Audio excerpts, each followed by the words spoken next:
Hello, everybody. Scott Golden here with the Golden Opportunities Coaching YouTube channel and the Pro Wrestling Logic YouTube channel. We continue our foray here on Pro Wrestling Logic to be the best in pro wrestling related audio content.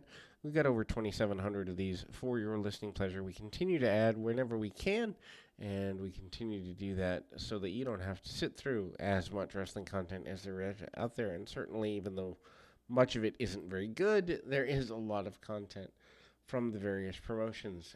My goal is to eventually have literally tens of thousands of these, but we continue to add as we go. AEW Dark results for the 7th of June, 2022. Matches for this week's Dark are taped in Ontario, California. Lance Archer defeats Aaron Solo. This is Archer's first AEW match in 2 months. Why have a guy like this on the roster if you're not going to use him? Solo gives his opponent a shoulder tackle and climbs in the ring, sends him to the floor. Archer then regains composure at ringside before grabbing and pulling Solo out of the ring and choke slamming him on the apron. After the match, After that, he makes it back inside and chops down the knees of Archer, but that doesn't do much. Archer responds with a choke slam followed by blackout for the quick victory, and he will be part of tomorrow night's Battle Royal for the interim championship, of which I am not a fan of the concept. Christopher Daniels defeats Steven Andrews. Daniels' first singles match since March of this year on Dynamite, and he had a match with Bryan Danielson at this point. Homecoming of sorts for him because he's from the California area. Andrews gets a bunch of heat from the California crowd, really after hitting Daniels with a bunch of basically non-psychology moves. Daniels then decides he had enough after about a minute and hits the BME for the victory. His first singles win in AEW since May of 2020. Marina Shafir defeats Sky Blue. I think they're missing the boat on Blue. Blue drop kicks Shafir on the apron and then gets in the ring. Blue capitalizes on the moment after throwing Shafir into the barricade a few times before rolling her back into the ring. Blue then looks to dive into a stunned Shafir at ringside, but Shafir catches her midair and swings her into the barricade.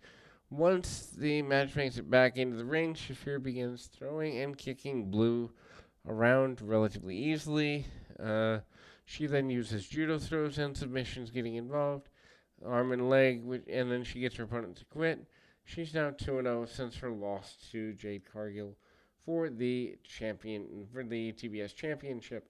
Then we go to Ortiz defeating Serpentico. This is only the third singles match for Ortiz in AEW history, 0-2 against Cody Rhodes and Jon Moxley.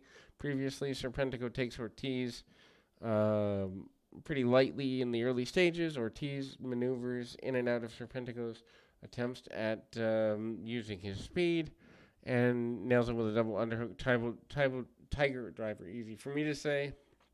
To get his first victory, Tony Schiavone interviews Ortiz backstage, who cuts a promo about Chris Jericho's hair at the upcoming Road Rage edition of Dynamite. Tony Storm defeats Zelda Zendig. Zendig and Storm trade some strikes early in the match, and they also trade headlocks, and then Zendig gets nailed and dropped on her head with a German suplex, following up with a hip attack in the corner, and Storm hits a signature move. Storm Zero Piledriver for the victory. Then we go Max Caster and the Gun Club defeat Dark Order 10, John Silver, Alex Reynolds. I guess you can tell that the Dark Order trash is going away pretty soon. At least we can hope. Silver and Caster start off. Caster wants nothing to do with Silver and tags out to Austin, who gets manhandled by Silver. Colton Gunn runs in pretty quickly. Tags become frequent for Caster's team. Advantage doesn't last long for them, as the crowd is solidly behind 10 of the Dark Order. 10 gets the hot tag. He plants Austin with a spine buster. 10 does the crotch chop to Billy Gunn, and Dark Order starts to clean house at this point. All three members hitting moves, and Alex Reynolds is legal man. Billy Gunn nails him with a crutch, and the referee is distracted. shortly after Austin Gunn makes the successful pin attempt, and victory is won for his team. We'll be back with more right after this.